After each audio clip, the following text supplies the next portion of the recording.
What's All right. up? Welcome back, everyone. We got another fun episode, and this one's going to be all about you guys. So, this one should be kind of fun. What's up, Dirk? It's just another day. It's been one heck of a week, but yeah, I did some work still today. I worked all last weekend, all this week, all this weekend. Yep. I'm tired, man. I'm just tired, but we'll see. Let's just get through this and have some fun. We got like a couple people. Stacy looks like she's there. Hungry Bird. What Yep. is going Let's on, get guys? down. What's going on? So, the way we're going to do this today is I thought it would be fun to kind of split this into a um, 50 watch and Oh, knife I need to. segment. We'll do like 30 minutes of each. So, we're going to start off, I think. Why don't we start off with the watch stuff?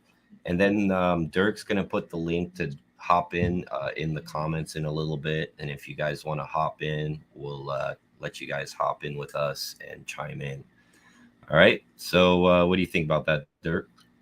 I agree. And if somebody wants to jump in, let us know, and I'll put a link in just a little bit once we get some people coming, and maybe we'll have somebody jump on with us and hang out for a few or a couple of somebodies if we want. We can do that. Yep.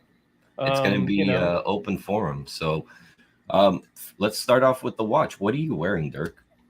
So today I just took it off and set it here on the counter, but today I had the Leatherman. Oh, that thing. Tread Tempo, I think it is. And it's got tools in the bracelet. Bottle opener, a cutter, screwdrivers, socket, hex head stuff, and it's a quartz. It's very conversation piece-ish, novelty-ish, but I'm never going to lose my 10 millimeter because it's right there on my wrist.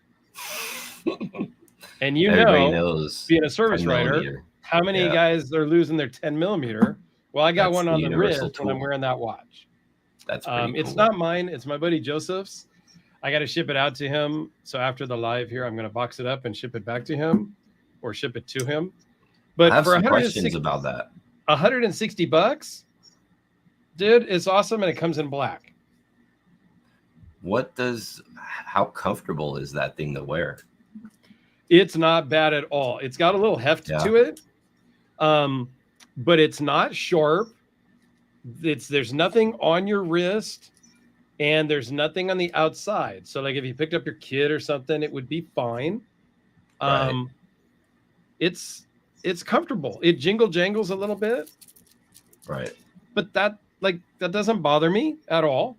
I think it's a novelty more than anything, but you could absolutely fold it up and use the screwdriver to tighten up something. I mean, you're not going to be putting a 3-inch screw in a door frame, but if there was a little screw that was a little loose and you needed to tighten it up, you could absolutely do it. And I think it's kind of biker-ish looking, Mm-hmm.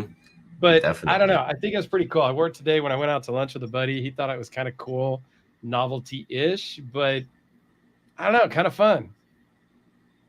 Interesting. I like that thing, man.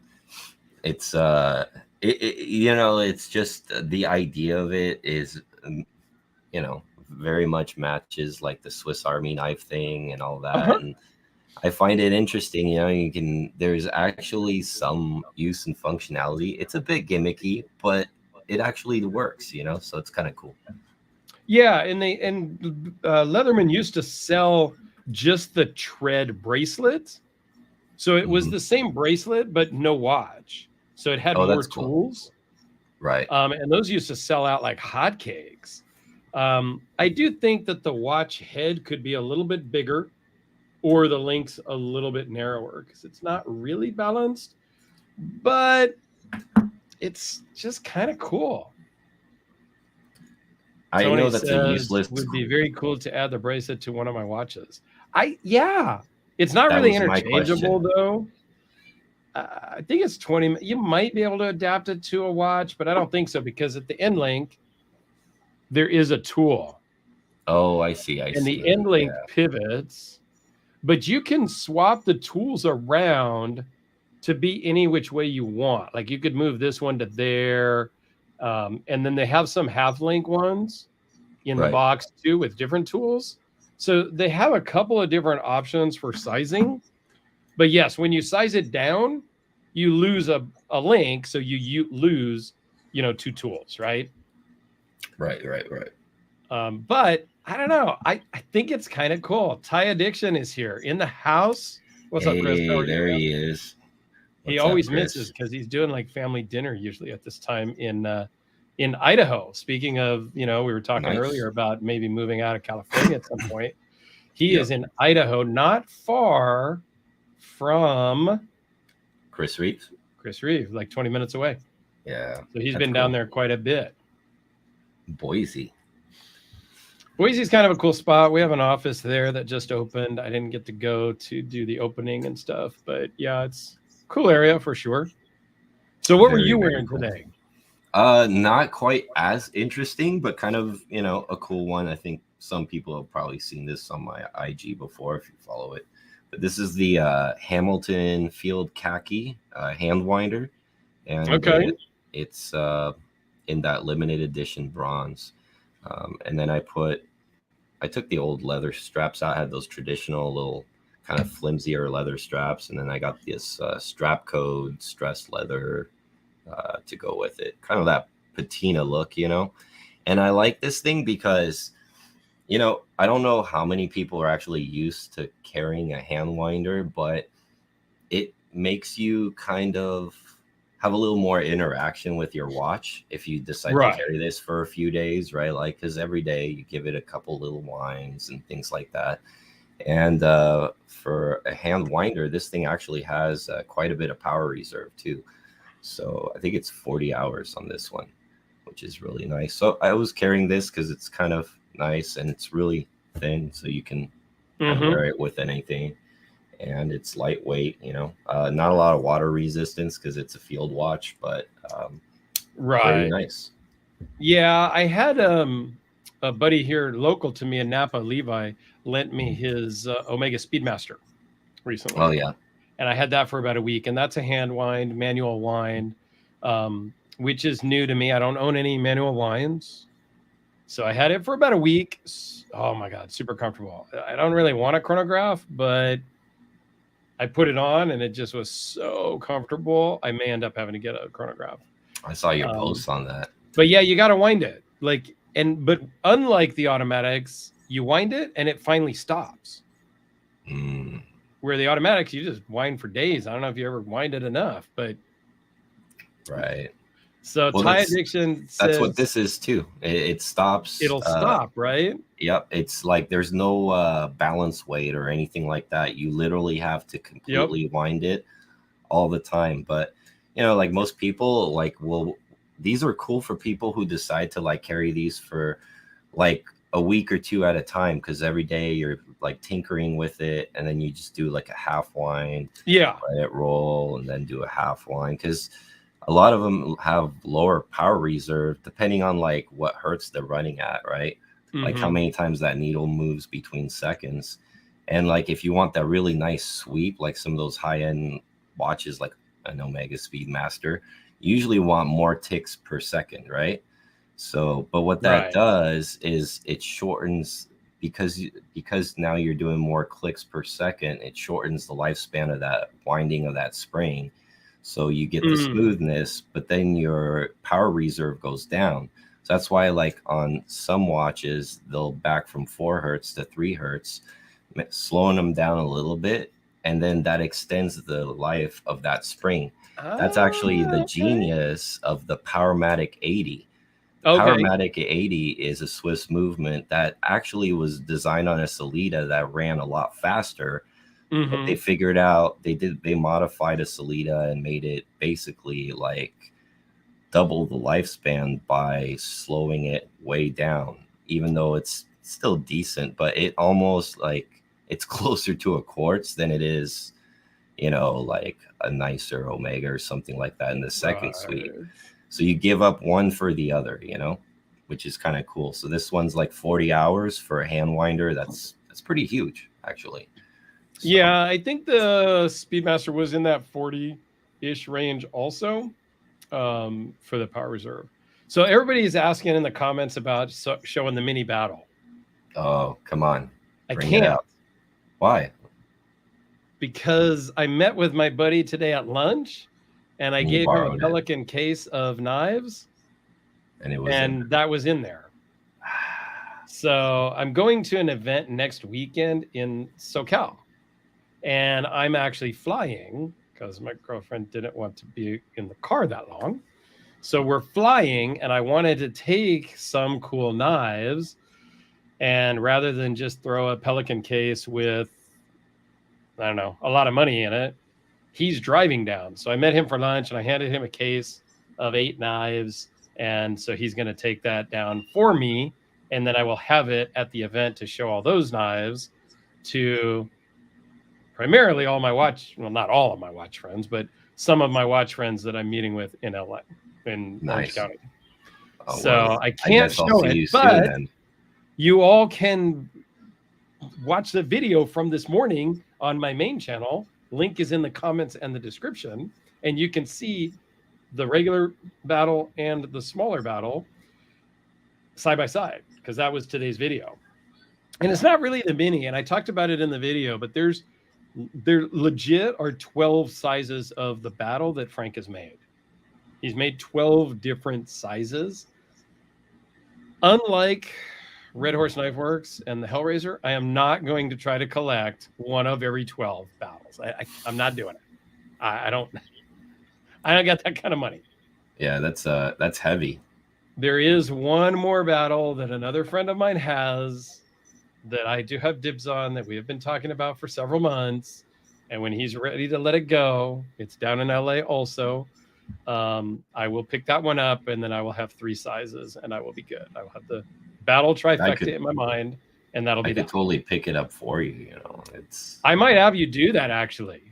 Oh, okay. When it's time, I may have you just meet with him and get it, and then you can do a video or something on it, and then ship it to me, or I'll come down, or maybe I'll just come down and we'll just all get together. I don't know, but yeah. Sorry, I can't show the small battle today, and it's sad because I had trouble finding a knife to carry to go to lunch because all my favorites were in the case. But what I did carry today, since we are talking to knives a little bit, was I saw that post. The Hellraiser that Alex likes. That will be mine one day. With the Timascus thumb stud and Timascus backspacer. Yeah, and I really like Timascus jewel in the clip.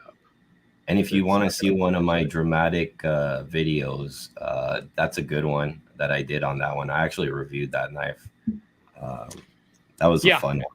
And that one will be yours at some point. We'll figure that out. But yeah, I'm kind of getting into a soon to sell mode. Uh-oh. I don't know, not that one specific. That one, you and I will talk about that. But I don't know. There's some stuff I might sell. There's some watches I want to probably sell. I don't know. That's a question. So for you, Alex, and the people in the audience, if you will, do you have things that you own that you never wear as a watch, you never carry as a knife, but you feel like you should keep? You kind of want to sell it, but you feel like you should keep it anyway. Yes and no. I have a couple knives that are so hard to get fixed, or the maker's so far away, or what's up, the knife there's a couple, the one with the herringbone Damascus, the JD Van Deventer. That's one of those. But I do carry it though, and I have cut stuff with it, not heavy stuff, because if I were to mess up that etch, that would be heartbreaking. But it's got scratches on the bolsters, very minor ones, but it's a carried knife, right? And that's my prized possession. So I don't carry it very often though. I only take it out with me maybe, I don't know, once every 3 or 4 months. Okay. Just enough to get some air, and then And then like I won't carry it. Oh, and the 777, right? The ZT 777. Yeah, that one. Yeah. So like that one gets even less carry time because that one, like I had a close call on, and then right. Yeah, I remember that. Yeah, nobody wanted to try to fix it. Yeah, like some I'm gonna not care. Like the Phil Harvey Peacemaker. Okay, that one doesn't get carried. And that's not one I think I should sell or I think I should carry, right? That's just one that I have. But like something that comes to mind is I have the Timascus Zelos swordfish. Oh yeah. That's nice one that I think I should sell, but I also think I should keep because there was only like 30 of them. And so I don't know. And what does Bearded Doom here says? He goes, not in knives or watches, but he has a couple of bass guitars that I will never sell, even though they are just wall candy. Yeah, see, and I think that's okay, but that's kind of the same thing. I've got some knives or some watches that are in the watch box that come out for like Instagram pictures and things like that. But I've kind of evolved from Zelos, and that's nothing against anything. It's just I've evolved and I don't wear them often, and I have two. But I don't really want to sell them because I think I should keep them. I don't know. But I get it with your bass guitars, Bearded Doom. I got a Gibson Les Paul right here, Beard of Doom. I'm definitely a guitar advocate, and yeah, I can understand musical instruments. Plus, they can be worth a lot of money depending on what you got, you know? Mm-hmm. And Chris, you are not wrong. You could anchor a boat with the Peacemaker. And I can't show you the Peacemaker either because that's in the box going to SoCal. All my good stuff, all my cool stuff is there in the box, in the case with my buddy Will. You know, you talk about like kind of like knives that are special to you and whatnot. I did get this one back recently. This is the Angry Bird from Michael Ziba. Sorry guys, this patina like holds fingerprints and gets nasty, but it's kind of an electro process is how it's applied. So the detent ball fell out. I sent it to Mike to have it fixed. Keep in mind this knife's like from 2015. It's not like a new knife, right? And this used to be Jim's knife actually. So I bought these when they came out. I had one, and I wanted to buy my first Shiro. So I sold, I made great money. And actually the guy still has it. He lives in Hungary. He's a friend of mine. I sold it and regretted the hell out of it. And then for some reason, Jim decided to sell a few Zebas. And then when I asked him about this one, he sold it to me. So I ended up getting this one, which there is very little of these. As a matter of fact, out of like, I think Mike said he made about like 32 of these. And then only 4 of them have ever like been accounted for, including mine. So here's what sucks though. So I sent this out to have him fix it, and it got lost in the mail, and it was lost for like 2 or 3 weeks. And then Mike tells me, he's like, well, I can make you a new knife. It's no problem. Right. The only problem is he used to have a partner that he worked with who used to actually do these processes and finishes with these really unique plating that he does. Right. And that guy passed away from COVID in 2020. Oh, geez. Because of that, he try does to give not him a clip close up if we can. Oh yeah, sure thing. So because of that, he doesn't do this copper finish ever anymore. It'll never be done again. So this knife is really like irreplaceable. Yep. And then the other interesting thing about this clip is this is a first in the knife world. This is actually a cast titanium clip, first of its kind in the knife community. So nobody had ever cast titanium before. Oh, wow. This S4. And then you can see the nostrils are inlaid with rose gold. So yeah, that's a beautiful one for sure. Yeah, it's really, really nice, and kind of one of those really special ones, right? You know, just one of those you want to carry it around, but if you ding it up and you know, like you can't fix it, kind of sucks, right? Yeah, it does. And I've got some like that. I mean, the Hellraiser is super kind of nice and fancy, and he's not using that carbon fiber anymore because he got sick making them and stuff. So he can't do those anymore. Yeah, you said it was like having scabies or something. Yeah, it put him in the hospital. Like Ed was really sick after making that Black Death series, and 10 different Hellraisers with this pearl carbon fiber. And it put him in the hospital. So he's not using that anymore. But some scratches and stuff, it's okay. It is what it is. Yeah, for sure. It's a knife. And what's funny for me, and I don't know about you or any of the audience, like I was wearing my watches and I just didn't care. They get all scratched up.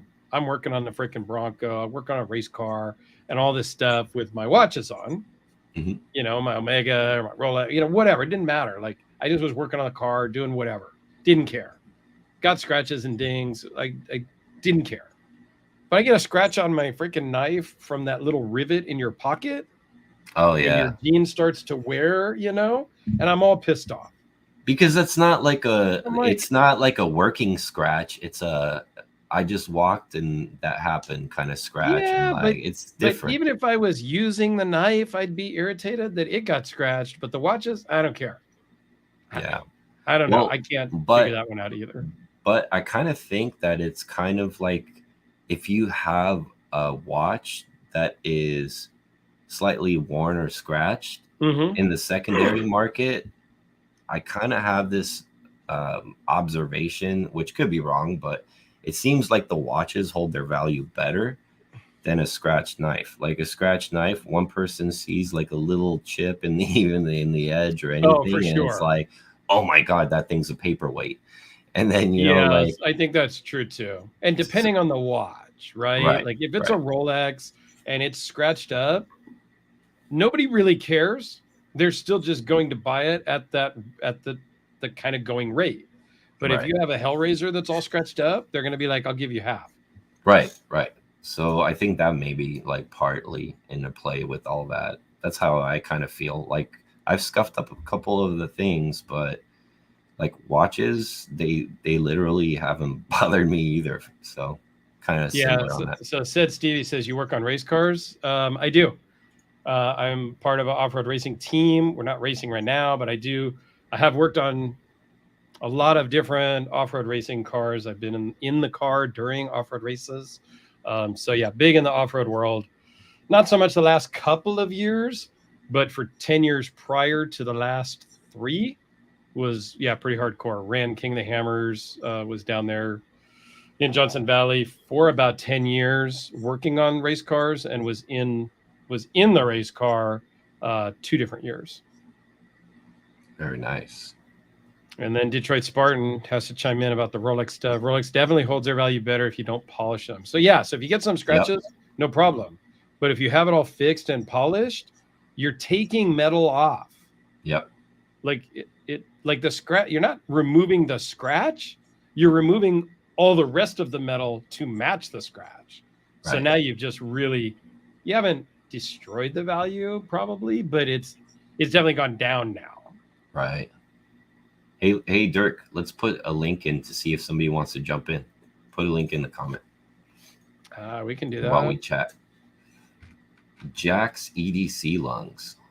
Dude, I guess he's giving me crap because I don't work on race cars right now, but it was last April that I was, or just this past May. So I guess I'm not working on them right now today, but I was in May. I mean, does that still count? I don't know. So I put a link in there. If anybody wants to join us live, click the link and maybe we'll let you in. Exactly. More knives? How about we can talk about knives or watches or whatever. I know John, I was talking to, John is in here somewhere. John, I don't remember, John Duncan maybe? He was making a bunch of comments on my Grail discussion earlier this morning's video. So if he wants to chime in with any questions he had some really good opinions on Grail. Yeah, actually, that's a good subject that we could talk those about. sorts of things. So, and I for a while I see people argue about this one, what a grail is, because there's people that will say, hey, my grail is this CKF 520, right? And then next week my grail will be like the Zeba, right? And then like next month I my new grail is. So some people get tweaked by that because it's maybe not like you think of the word grail, it's like the cup of Christ, right? Like this thing that's unobtainium. Nobody's ever found it. Nobody's ever been able to obtain it. I kind of like the way you look at it. I can obtain it, but it's going to be a significant amount of work to get there, right? Like you this is the point when you like stretch yourself a little bit, right? You pucker a little bit. It's not like something you just like gonna like replace that scenario every like couple weeks or couple months. It's something that you wanted for a while, and it was a lot of work to acquire, and and then the satisfaction of acquiring the object. Sometimes the hunt and like the acquisition itself is just as fun as the object in your hand. There's the fun of the hunt. For sure. So that's kind of I kind of see it your way, really. I'm kind of the same way. I have not been able to acquire the two knives I consider grails, which is a rad cleaver or a non-flipper flipper from Stan Wilson. Oh, non-flipper flipper. I want to check out. I don't know if I want to own one. I don't know. I need to check one out. And when I do come down to LA and meet with my buddy who's got the other battle, he also has a non-flipper flipper. So I'm going to make sure that he brings that with. So John Dungan says, I think it's subjective. We're talking about what grail means. Right. He says, I think it's subjective and it should be a stretch or a reach. A hunt or a chase is sometimes in order. I agree. Like, if you don't have to think about it, then in my opinion, it's probably not a grail. Like when I got to dinner, I don't really think about what I'm going to order. I just order and I pay my $50 for dinner and I move on. When I went to the French Laundry, I had to think about that because it starts at $350 a person. And I booked the reservation for 6 of us, and you got to pay right then and there when you book. Right. And so that was something I had to think about. And that made it a bit of a stretch. Now, that wasn't a grail for me to go to dinner there, right, necessarily. But I think that, yes, it should be something that you have to think about overnight, maybe. It's something that you've planned. It's something that you've worked for. And the price the price doesn't matter on a grail. Absolutely. The price matters to what you like. If you had to work on a $100 knife and that's your grail, perfect. Absolutely. If I had to work to get a $10,000 knife and that's my grail, then perfect. Like, price is relative to you. Right. So we got somebody joining us. We got somebody joining. Mike. Let's see. Let's get you added in here somehow. Yep. Device not connected. He was there, but then he's gone. Yep. We got him and we lost him. Oh, and he's back. He's back. Yeah, sorry. And there we go. He was there, but then he's gone. Hello, guys. We got him. What's going on, man? He's back. Yeah, sorry. And so you may have to mute your YouTube session. Hello, guys. So you're probably going to want to put some headphones in to get rid of the echo. Okay. And or mute the YouTube maybe, and then you can talk to us just here, I think. So we're going to have somebody join it. Dirk, can you flip him around? I'm not good at that. Yeah, let me see if I can make him big here. That's what she said. Oh, I was waiting for that. All right, you ready? Let's see if we can get he might unmute himself there. Can't unmute the guest. Has a chase to mute themselves. Oh, he's muted himself. So you got to unmute yourself, Mike. Yeah, right there in the bottom corner where it shows a little microphone. Just click that, and it'll unmute you. Should be a little red cross against the microphones. Hang with us, guys. We're gonna get him figured out here, but yeah. EDC for Fun says that he's glad Mike jumped in. Thanks for the invite to join. I'm on my phone with the kids in the living room. Maybe next time. We will do this again. I mean, well, I don't know. It hasn't come off swimmingly yet. We'll see how it all goes and what people think, but we may do this again. All right, Mike. You see the little microphone now? I'm going to scroll through some of the comments here a little bit. Make sure we got people's questions answered while we get Mike sorted out. Yeah, I knew this was going to be a little challenge, not testing audio stuff first. Yeah. You're muted, Mike, so we cannot hear you.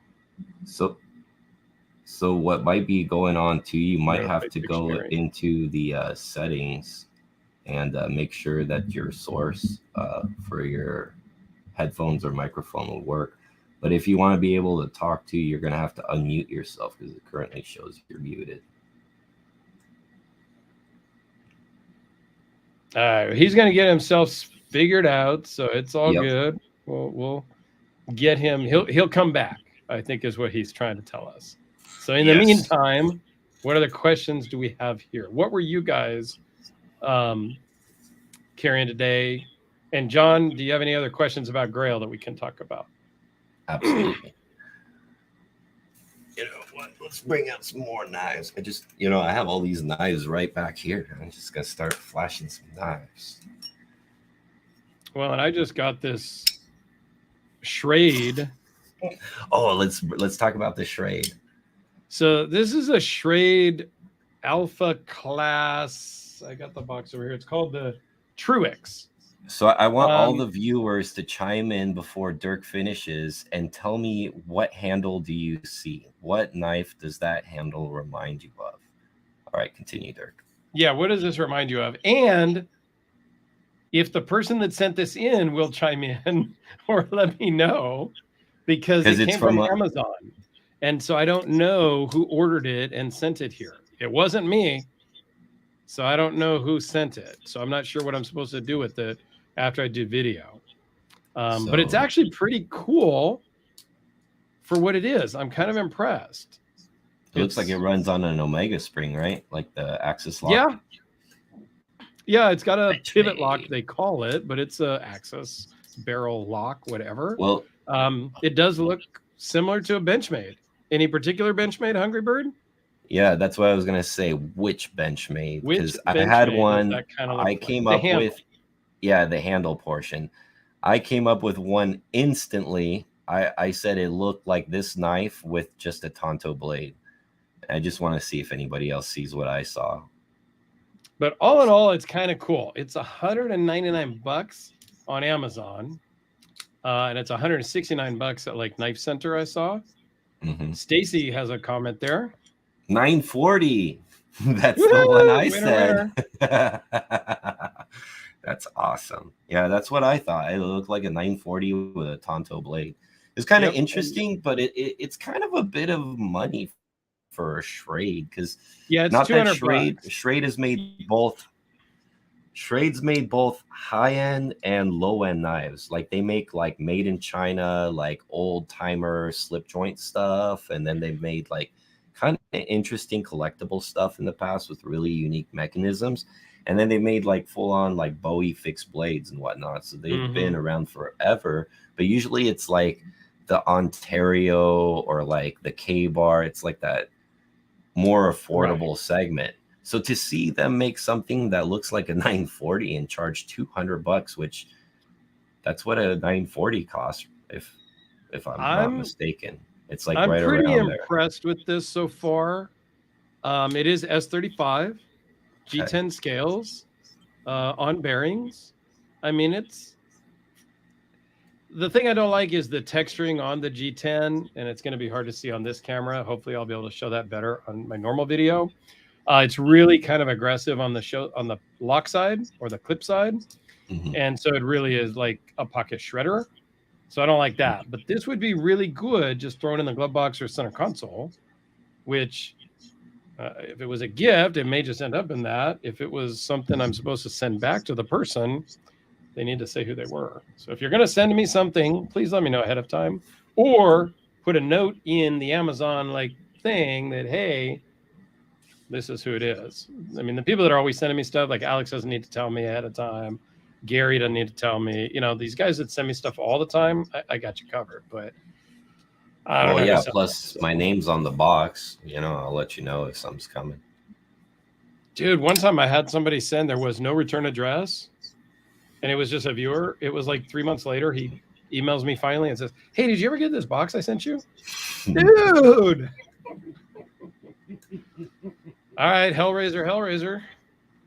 Yeah, you know, pretty cool. Beard of Doom says maybe Shrade sent it. Yeah, nobody. Yeah, you know, from Amazon. No company sends me nothing. I'm a nobody. Trust me. All the other guys get stuff for free. I got nothing. I guarantee they didn't send it to me. Nice thought, though. Maybe you're sponsored by Amazon. Ha! They don't send me nothing either. Jeff Bezos is like, is that an order from Dirk Warning? It's like, I gotta send him a trade. Yeah, I'm sure. So how are you liking that mid-tech Hellraiser, I think is what they call it. Or the frame lock Hellraiser, maybe. I don't know. They call it different things. Yeah, it's the mid-tech. Well, this was the one I really liked because it had no holes, right? Remember, like I had a thing against speed holes. So it's a nice full blade. And I think it's a very like simple, neutral looking knife for a Hellraiser. You know, it doesn't look as crazy. Yes.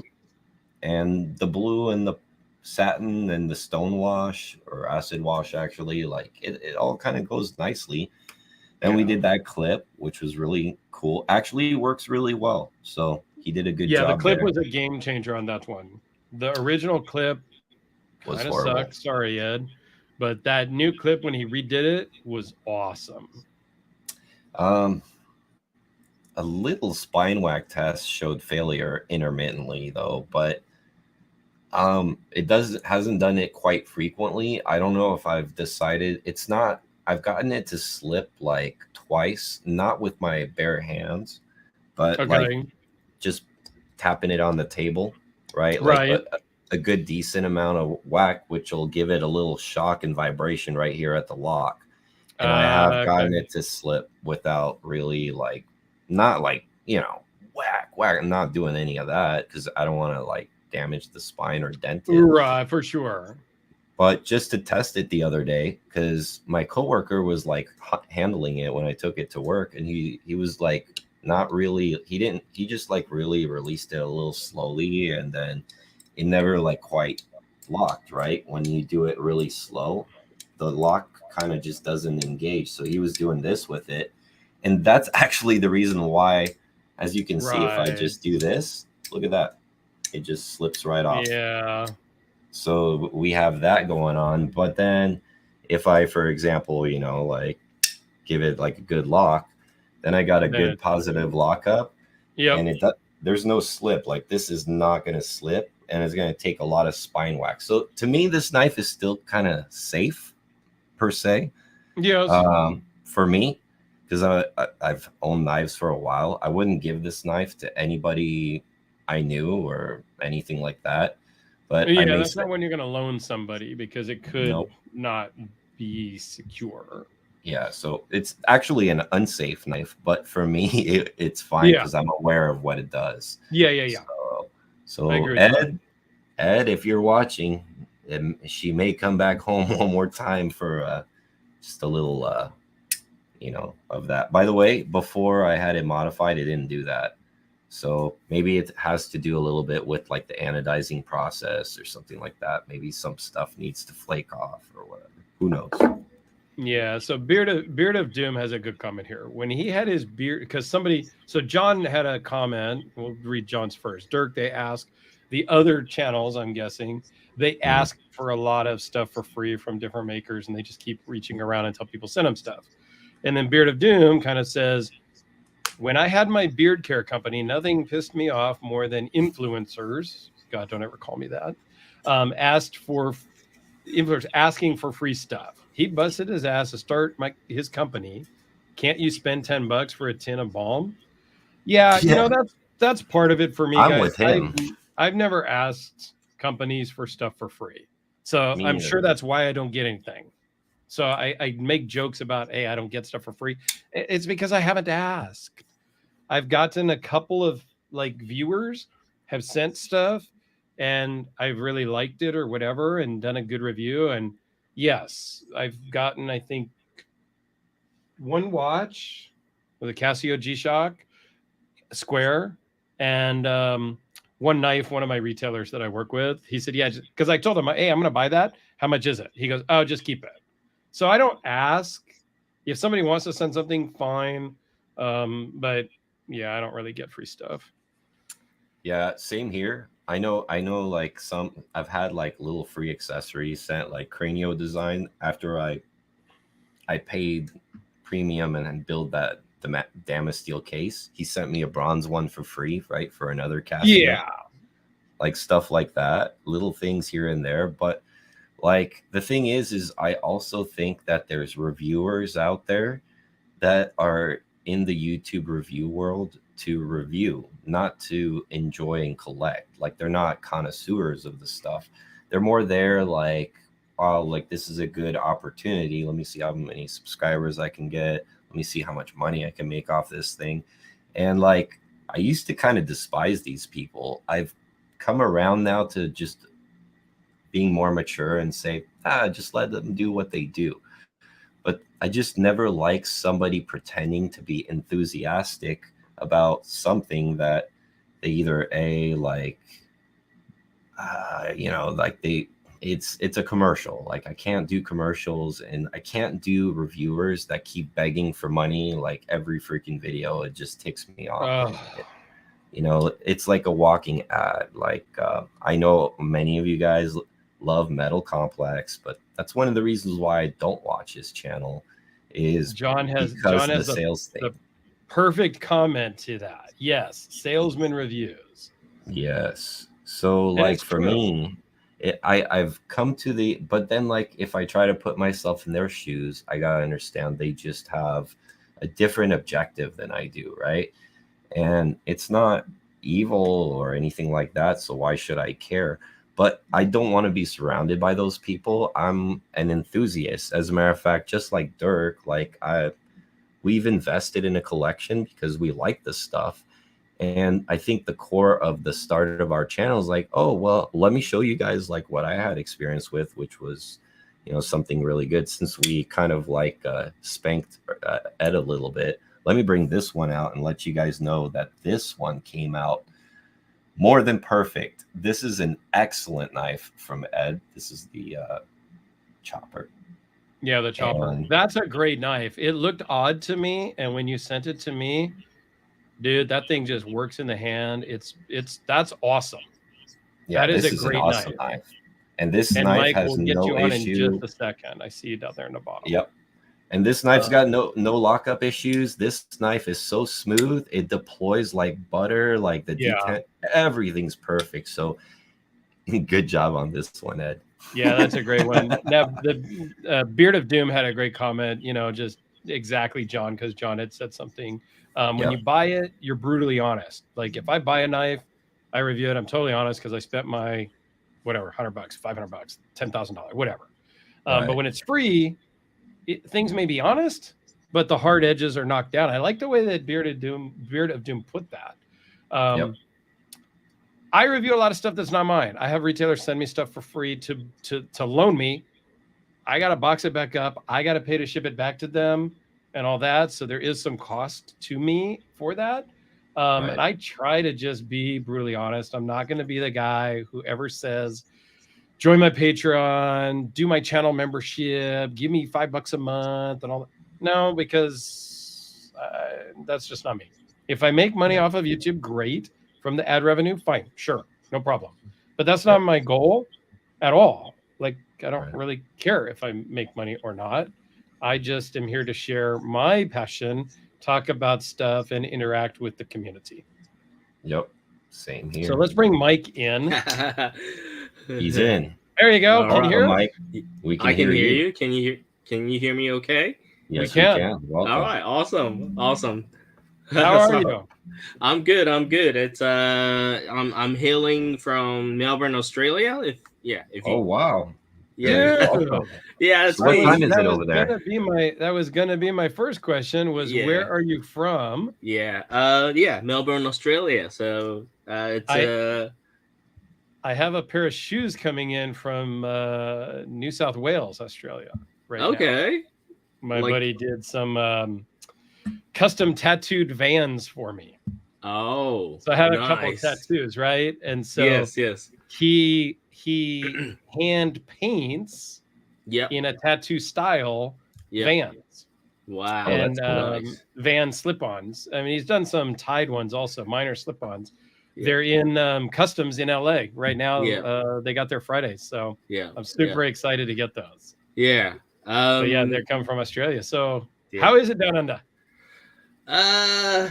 It's a cold and it's about to rain again. It's been And what it's what, like 10 o'clock in the morning? Yes, it's 10:46. Aha! See, I have an office in Australia, so I kind of have to stay a little bit up on top stuff. But and that's why I missed the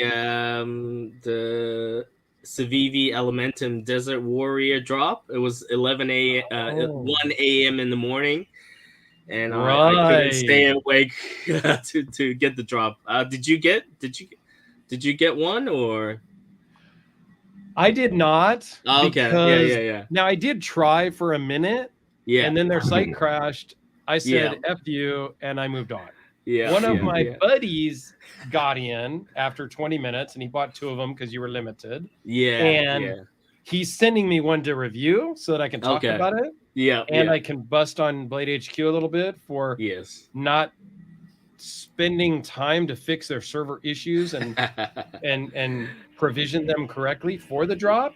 Yeah. But they were able to come up with a fancy donut screen for when the server crashed. So So you knew it was going to crash. Okay. You came up with a fancy screen for when it does crash, but you did nothing to stop it from crashing. Yeah. I always think it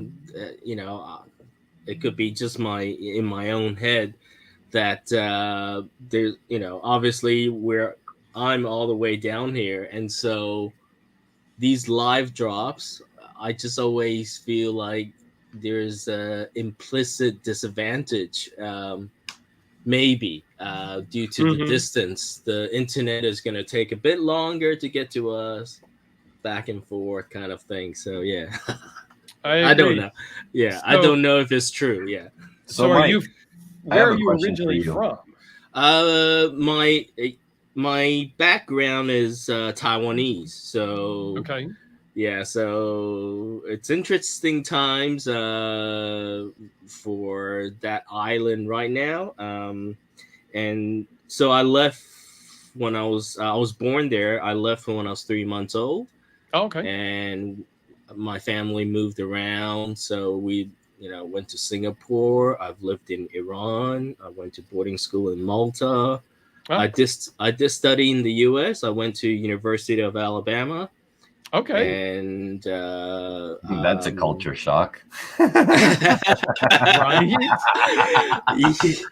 It's not like you went to L.A. You went to Yes, but I'm sort of used to it. Of all the places in the world, people, when I say I've lived in Iran, they go, "What? You lived in Iran?" And so I've experienced it. The eccentric places. Let's put it that way. Yeah, for sure. Yeah. How long have you been in Australia now? I moved here in '94, so almost Oh, geez, quite a long time. Long time. So, Mike, I have a question for you. What kind of knife collector are you? What do you collect? And do you collect watches too? Let's get into the details. I don't collect watches, but as you can see, I do collect Hot Wheels. And Teenage Mutant Ninja Turtle figurines. So so these are all Star Wars Hot Wheels here. So and yeah, those are just Hot Wheels. So Got yeah, it. Okay. Those I Ninja do. Turtle figures bring me back to the 90s. That's pretty Yes, yes, Yeah, that's awesome. I had them when I was a kid. I know. Yeah. Now talking about, I saw your videos well, last night for me, Dirk, about your Grail, and this is my Herman. Okay. It's got Venom on it. Yeah, it's pimped up by, I don't know, is it Miko? Micho? So I just love this thing, and I think this is my Grail knife here. Yeah, I That's love great. it. That's really cool. Yeah. Very, very cool. So yeah. And if you guys are familiar with fire Herman that bad boy Knives, open. that's a Polish knife company, right? Nice. Yeah, it's really that's a really nice knife. Yeah, that's beautiful. Yeah. And how are the knife laws or rules in Australia? And so this is coming back to so what kind of collector am I? Is it technically we're not meant to be carrying this at all. So they just sit in the vault, basically. Yeah. They just sit at home. I do take out my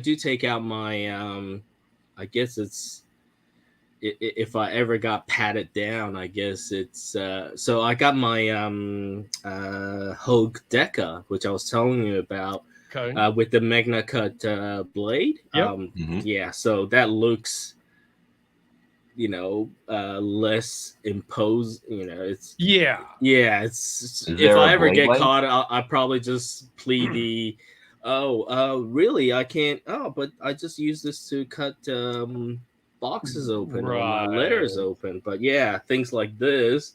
Is it a probable cause law, or what is it exactly? Is there a blade length restriction, or no? It's just no knives.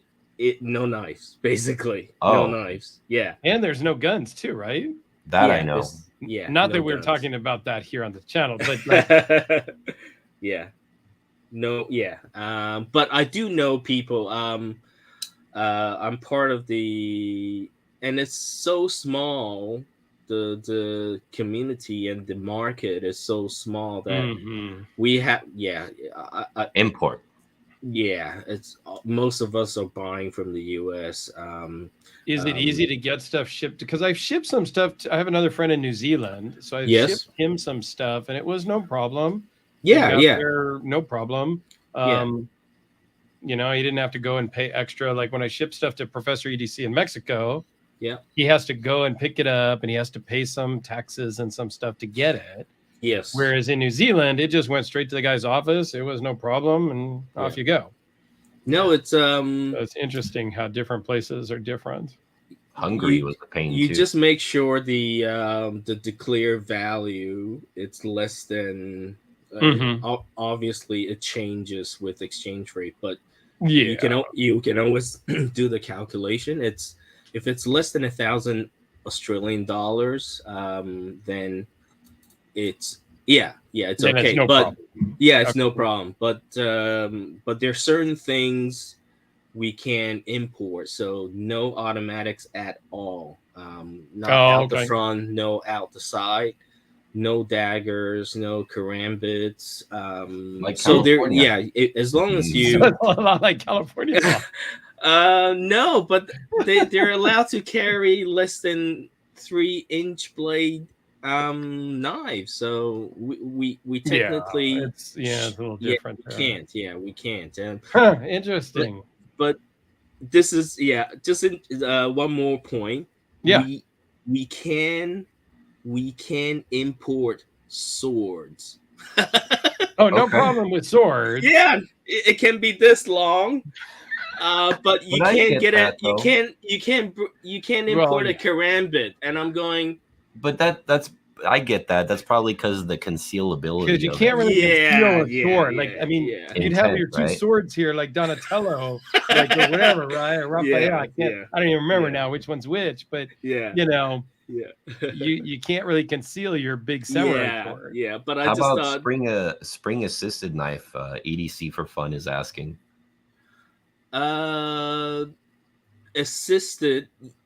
Oh, it's okay.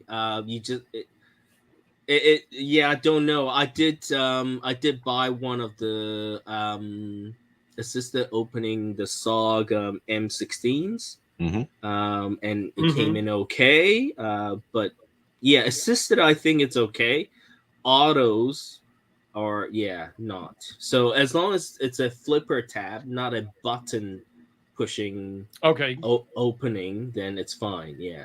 But you know, like there is one thing I want to add about that is you still have to be careful because, like, for example, this is an assist right here, right? Yeah. And cops are not always like the smartest. Like some of them don't realize what like the difference is. Yes. So when they open this up, they might be like, oh, this is a switchblade, you know? Yes. Like, right? Because I mean, look at it. Like they think it comes out fast and it comes out all by itself. It's a switchblade, so you still got to be careful with assisted, right? Well, let me of most of my packages, occasionally one slip through, but everything is molested. The blade is full of fingerprints. They touch everything. Oh, really? Yeah, you can.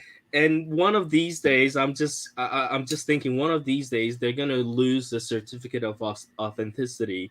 Oh, right. Because it's just everything is just shoved back in. So you can tell they're like playing with it. So they inspect all the stuff that comes in then? Most of the stuff that I got, yes. Okay. You could tell it's been molested. So wow. It's greasy fingerprints everywhere. Paperwork just shoved back in the box. Yeah. Right. So, say, dude, like, don't you guys have any kind of fear of COVID?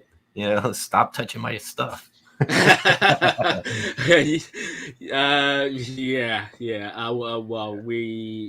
Victoria was the toughest of all the states. When during COVID we had the most lockdowns and the longest periods too. So And how are things now with COVID? I mean, we're pretty open here in the States. You gotta wear a mask. Some places not. Mostly it's just do whatever you want to do. It's pretty open here in LA. So it's pretty open. The only recommendation is indoors. Just like they recommend that you have mask. Just they use which is valid. I think they said the hospital numbers are this much, so if you can help, just be smart about it. So I can accept that. I can Agreed. That. I mean, and no, we're not going to go on some political COVID rant here, guys. I was just curious with having a guest from another country. Quick thing, and the Bearded Doom lost his brother to COVID last year, so I'm very sorry to hear about that. Yes, it's a real thing. I mean, it is. You can. It is. Think whatever you guys want to think. I mean, it's a real thing. It is. Is it as crazy as some of the governments want to tell you? That's all different subject, and that's for a different channel. That's for different people. I don't care about such things. And if somebody else wants to jump in, I'm happy to log off. Just let me know. You guys are the host. I'm just here for the ride. Hey, we appreciate you coming in. It's super exciting to have somebody from Australia or just from another country. Man. I think we're that's honored cool. to have you. Thank you. Talking to somebody earlier today. What were we talking about? He's in Thailand and said that he may join not join live, but he's going to be getting ready for work, but he might have joined and listened. So, we were talking about some stuff. I said, well, hey, you should join us later tonight and talk about the Grail thing and stuff like that. He goes, "No, Yeah. I'm gonna be getting ready for work. I'm in Thailand." Yeah. Thailand. Yeah. So it's always cool for me when I have viewers from other countries. I don't know. It's kind of exciting. We enjoy that. And I just enjoy that. Yeah, no, I appreciate that, and we definitely feel I'm part of a few Australian EDC Facebook pages, and it's we and my personal journey or experiences. Sometimes we do feel left out just because our market is so small. We only have about 26, 27 million people living in this big continent. That's the population of, what's the population of LA? I don't even know stats anymore. Like 9 million probably. Yeah. So it's huge. Yeah. So that's and we retailers or so when something is made in or a brand is an Australian brand, where our ears, my ears, perks up and go, ooh, what? Granbo, yeah, awesome. I'm gonna pre-order one. So, but like a lot of things, it does. Even with how I was, Dirk, you love your South African knife makers. Yeah. I love them too. Yeah. But there's no Australian dealerships for them, so I have to buy from the US retailers, which is so we always feel left out. Have you ever considered ordering directly from the makers themselves? I have. Not with the South African. Why not? They're the friendliest people. I can speak from lots of experience. Okay. Yeah. I own lots of them, and I bought almost all of them directly from either Trevor Berger or like Jason Guthrie. Dude, all these people are class acts, and the amount of knife you get for the money from those guys. They like to play with crazy materials too. Like they like to be flashy. So yeah. Like the video I just did yesterday, I think it was from Erica's Bloomerus. Yeah, that one was a commissioned piece. Yes. Gary commissioned that. I got to ship that one off to him tomorrow because he hasn't even seen it yet. He ordered it like a year ago, right? Yeah. And so, that's an awesome knife, and I posted that on Instagram and stuff. And Erica's reached out, sent me a message, said, "Hey, thanks. That was a great video. Blah blah blah. That was really fun." He kind of interacted a little bit, which was great. Those guys are just awesome. And I looked up over here. There's 12.5 million people in Los Angeles County, basically in 2022. Yeah, so it's almost half. Almost half of all of Australia. Yeah, that's right. Yeah, that's crazy to me. Yeah. So, we just get left out in thought, in everything, in marketing. It doesn't even. We're not even a little dot in the picture. So they don't. Yeah, but it's okay. It's all right.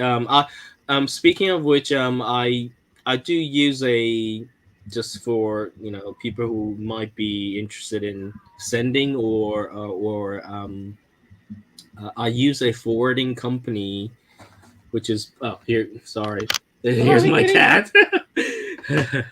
So do you? Don't worry. Most people on this channel enjoy pussy. So so I use a forwarding company based in Florida. And whenever I order stuff from from the US retailers, I just get them. Stop. Yeah, you're showing your ass. All right. This is getting interesting. Sorry.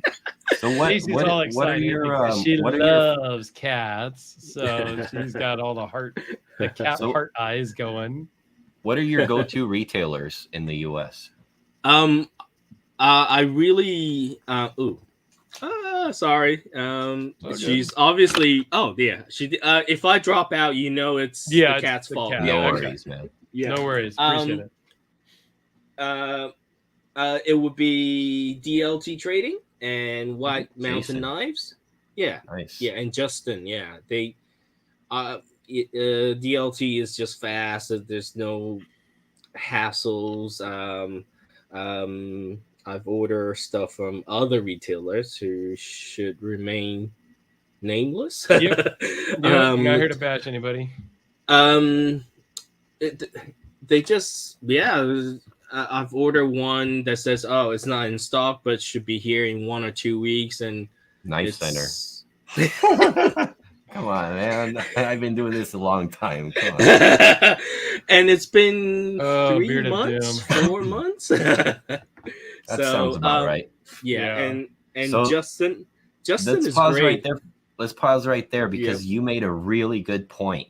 Yes. They don't make it very obvious sometimes. If you buy a knife from Knife Center, you really got to read carefully because I've done it twice already where I bought something that I thought was in stock because they just let you it's not grayed out. You could click buy now, boom, you buy it, and then you look and you're like, what is it? And then but if you look in the box or in the fine print, it says out of stock now. I think they make it more obvious now than they used to, but it's still tiny. Yes, so be careful. And it says usually ships in, and there's a guide, usually ships in 1 to 2 weeks or 2 to 3 weeks, and it's been 3-4 months. That sounds about right. Because what they're doing is they're waiting to fill a certain amount of orders before they're gonna. So they're estimating their time of estimation. To me, is BS, and obviously. But they're not going to tell you 3 or 4 months because nobody would ever get that, right? So it's better to see who forgets about it and just lets it slide, and then it's trickery. And the other thing for me, and I'm guessing for other overseas buyers, is the most retailers are able to get around the overseas credit card, and and the bad guys spoil it for all of us, and so so some of the retailers do a initial check first just to make sure I'm legit. But so most the transactions, financial transactions are okay. There's just the one that just said my system cannot take overseas credit card, and that's it. But most are okay. But there's usually, and that's why I have to use with some of the retailers. I have to use a forwarding an address, a U.S. address. That's why. And that's the other reason. Gotcha. Yeah. Professor EDC has trouble getting stuff in Mexico also. Yeah. You should probably hook up with Cedric and Ada Gear if you can reach out to him, because that dude gets a lot of knives going back and forth from the U.S. He probably knows all and he's been I do know of his channel, so I don't know him personally, so reach out, man. A lot of reviewers love talking to people, and Pete is really knowledgeable. I highly recommend that. And especially with a question like that, he'd probably be happy to let you know. I think I've got a system down pat now, so So Beard of Doom says, what service are you using, Mike? I use My US to ship to my buddy in Fiji. Okay. And I cannot speak. I use Skypax US. Okay. And so SKIPAX. And I cannot recommend them highly enough. Nicole she just goes above and beyond. So you basically have to pay shipping twice. No. Well, but most of the retailers, U.S. retailers, if your order amount is above a certain, then it's free. It's always free. Right. So they ship it for free to Florida, and then you pay to ship it from Florida to you. And then I merge them together, and so it works out still slightly cheaper. Got it. Okay. You just don't want to push the limit too much. I usually, in a package, 6 is what I've limited it at. Okay. And yes, and then I can say it's $100 a knife, and yeah, and you can see fingerprints everywhere, but it's okay. But unfortunately, for the Hermans, I ordered them straight from Polish Custom Knives, and they ship directly to me. So these I do have to pay import tax and duty. So yeah, so they said everything's computer generated. Bang bang bang. The form is stuck on the box. Poof, shipped out, and so I get it. I mean, part of the cost of doing business, if you will, the cost of collecting, and same with Professor EDC. When I ship him stuff, he's still like we put the price with the price, and we kind of play the game, and he still ends up paying $100 to pick up the box. So it's tough. Those are things. Those are things that a lot of us in the U.S. don't understand. That we have, like, we paid $12 to ship this thing, or whatever, but that's it. Well, I understand. I've had to take knives apart. I've had to take knives apart to ship them to Canada. Oh, I had to take it apart. I actually shipped it in 2 boxes to 2 different addresses, just to be safe. The blade went in one box to one house. The handle and everything went in a different box to a different house. One to him and one to his dad, and they put it together later. I'm like, okay, whatever. Sure. Hungary was even worse. It had to be like a camping tool. It couldn't be a knife label, right? Like, and it had to be, again, another certain dollar amount. And with Hungary, it made literally, I think, like 8 or 9 stops. It took like 35 days for it to get there. And the knife that I shipped out was a very like rare like knife that they're not making anymore. It's just a quick run of them to a friend. And I told him flat out, I'm like, I've never shipped to done it like this before, so you're on your own, dude. But it was tricky, and him and I, like, we're cool. His name's Daniel. He just lives out there. He's like a veteran out there and whatnot, and he still has it today. That was in 2016 or 15 that happened, and we were sweating because it takes forever, like 2 weeks, and then it makes it stop, and then you don't hear anything for like 3 or 4 days, and then it makes it stop, and then you're like, oh, there's only 8 more things to go wrong before it finally gets to its destination. So it's crazy. Shipping just in general, even when I ship stuff to Alex, usually you'll get there the next day because we're like 8-hour drive apart. So oftentimes you'll get there the next day or the day after for sure. Sometimes we're still nervous depending on what I put in the box or what he's put in the box. So shipping overseas down to Australia where it takes a week or whatever. No, longer. It's tough. It takes it's I think scary it's like because you don't know what happened. Well, it depends on what you use. So with Skypacks, they're I guess subcontractor. There's a company called Global Track. And when were they sent? A month ago. And they're still not here. And when I look up the tracking, it tells me it's still in their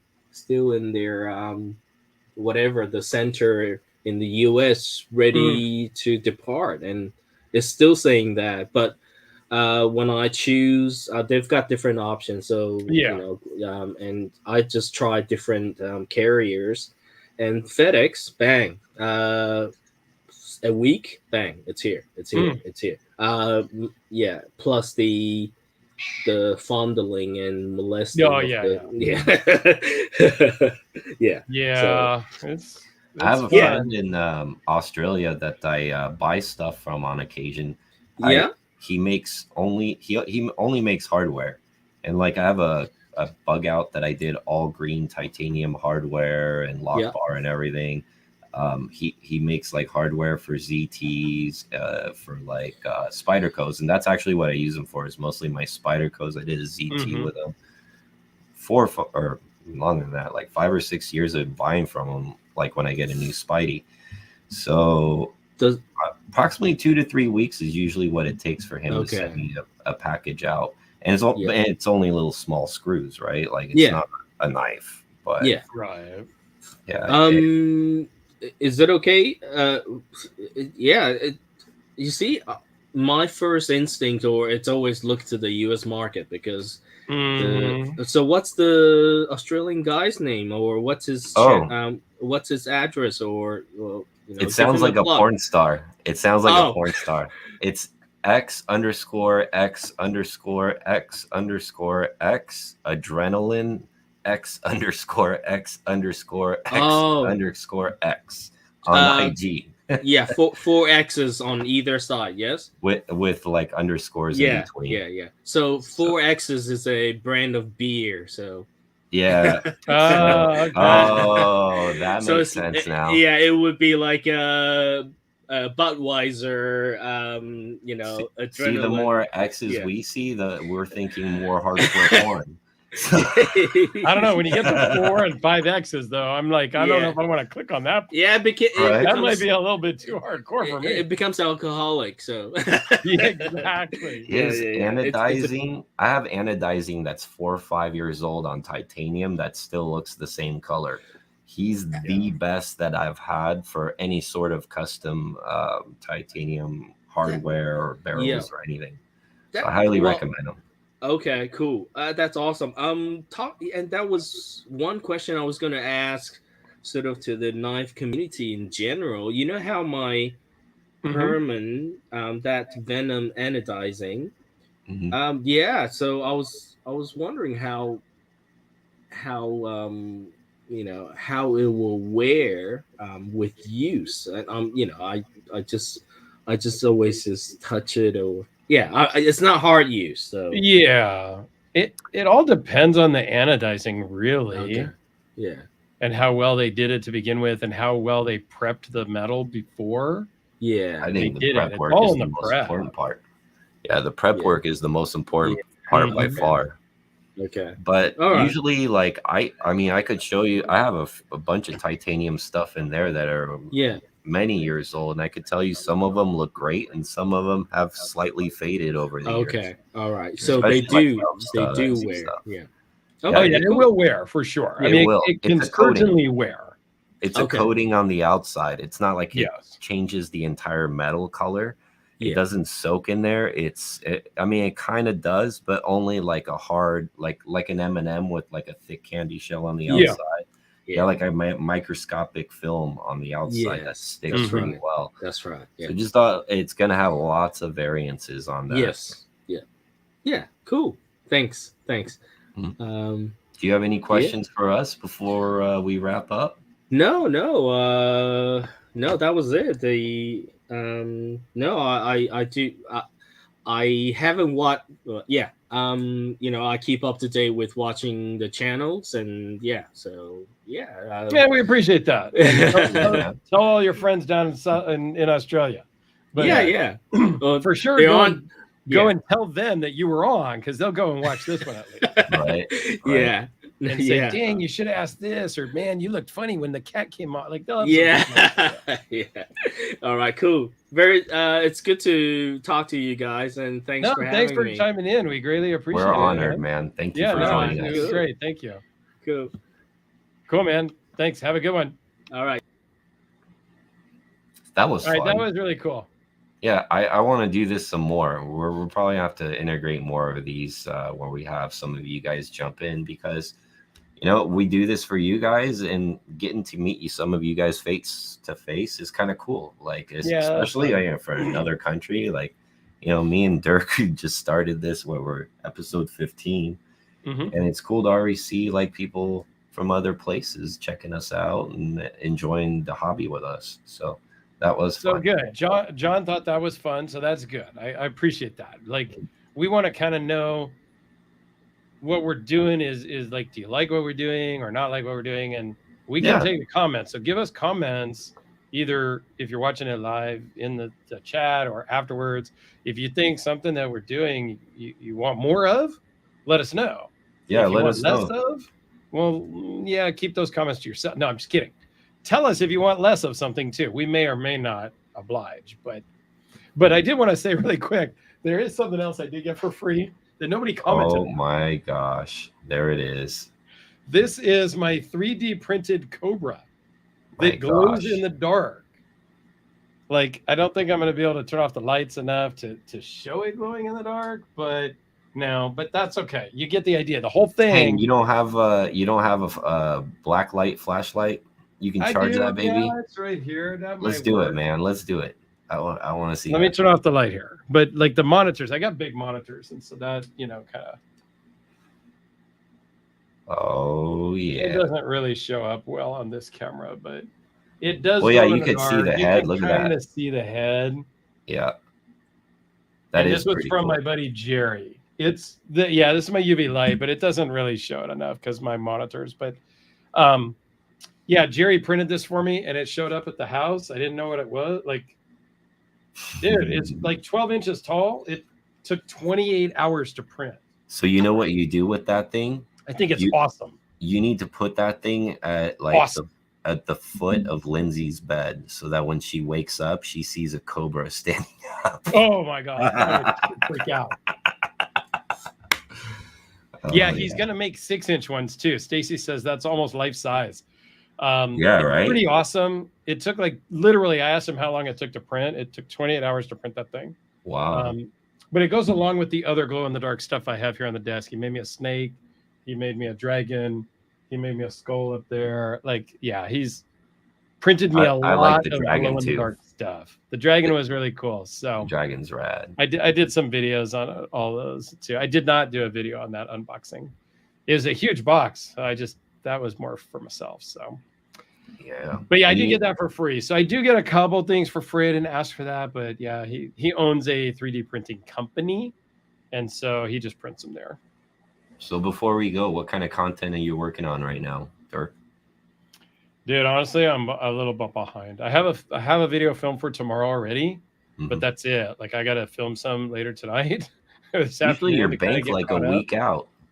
I'm usually a week or so out. This week, this last couple of weeks, I've literally been working at my normal job 12, 15, 17 hours a day, literally for weeks on end. Like I told you earlier, I worked all last weekend. I worked all yesterday, almost all day, today for several hours.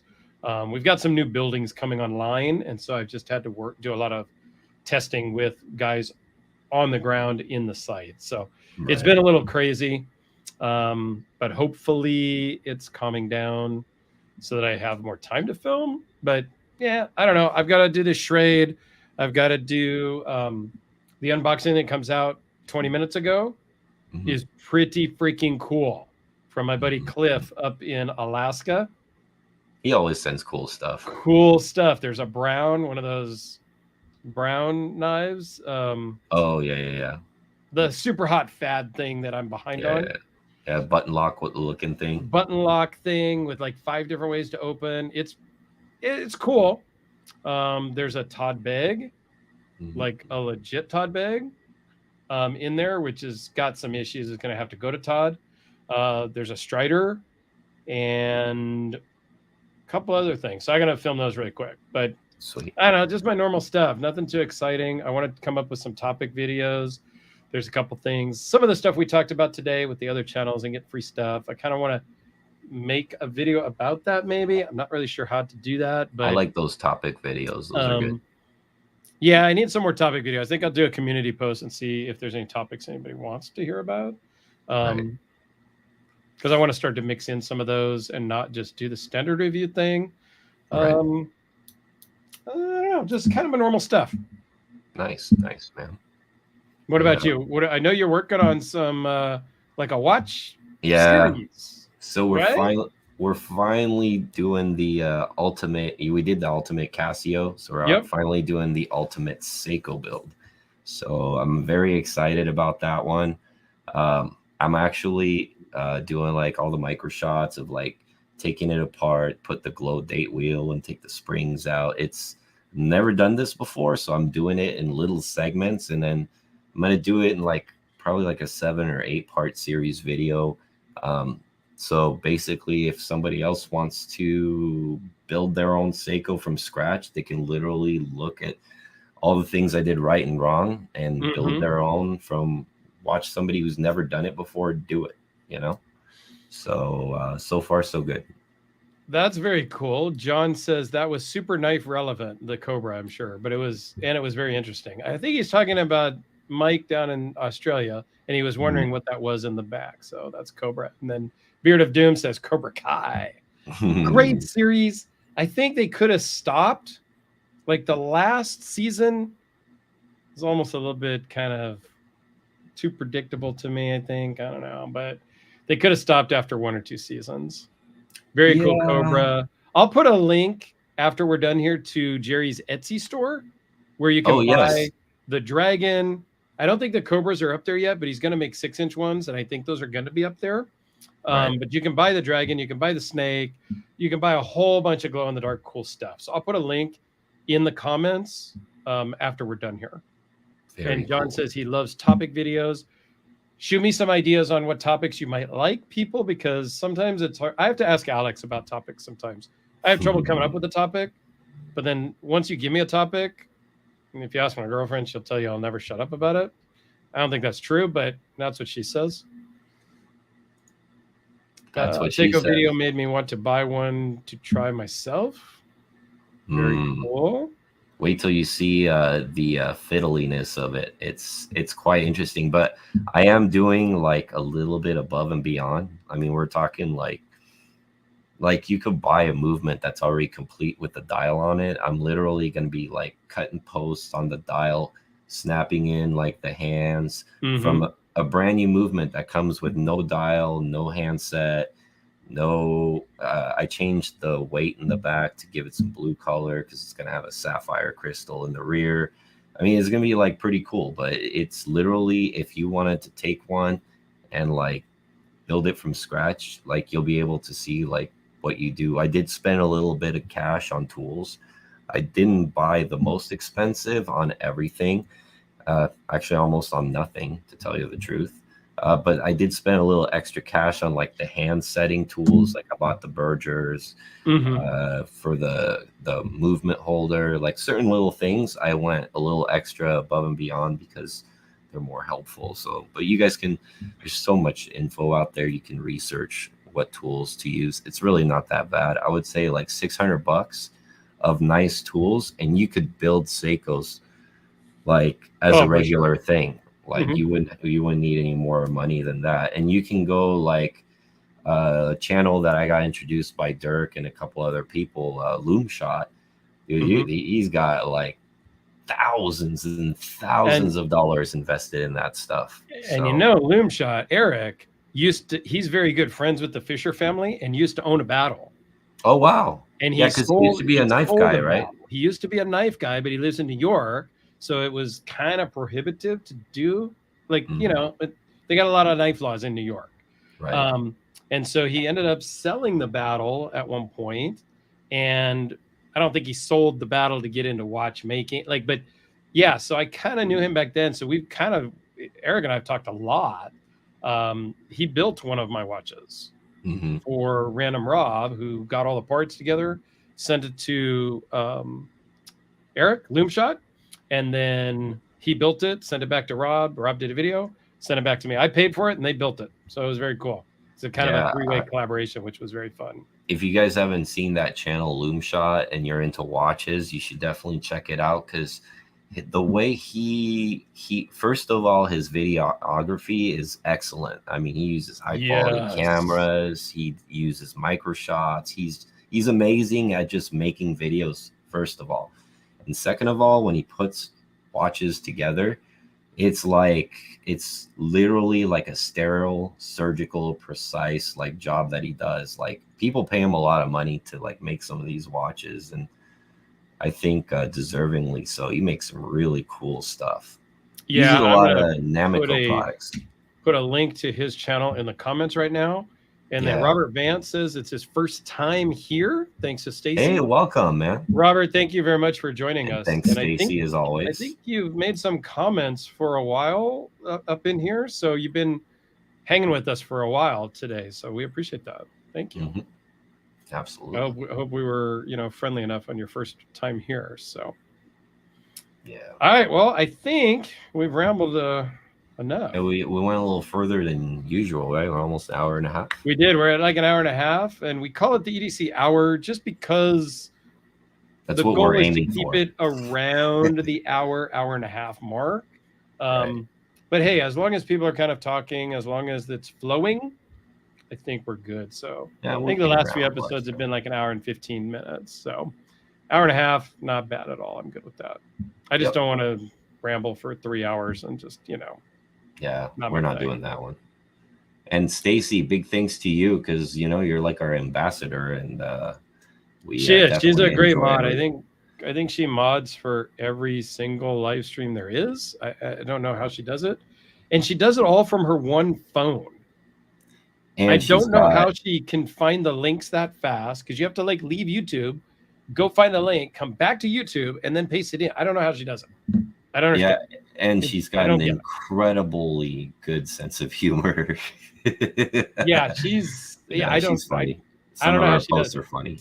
Mike, you were great, and I greatly appreciate you coming on. Like sincerely, I am super glad that you came in and talked. That was super awesome. You popped our cherry, and then we even got to, for the first time, show a little pussy on the channel. So, it's all good. We really enjoyed having you, and the fact that people are watching from other parts of the world and stuff, it's kind of fun to us because this is like a global hobby, and we love that. We love the bringing togetherness of this whole thing, and this was just a really great example of it. So thank you, Mike. We really appreciate you. Yeah, thanks a lot, everybody. We appreciate it. Have a great rest of your evening, and for those of you watching after the fact, thanks for watching also. Absolutely. Until next time.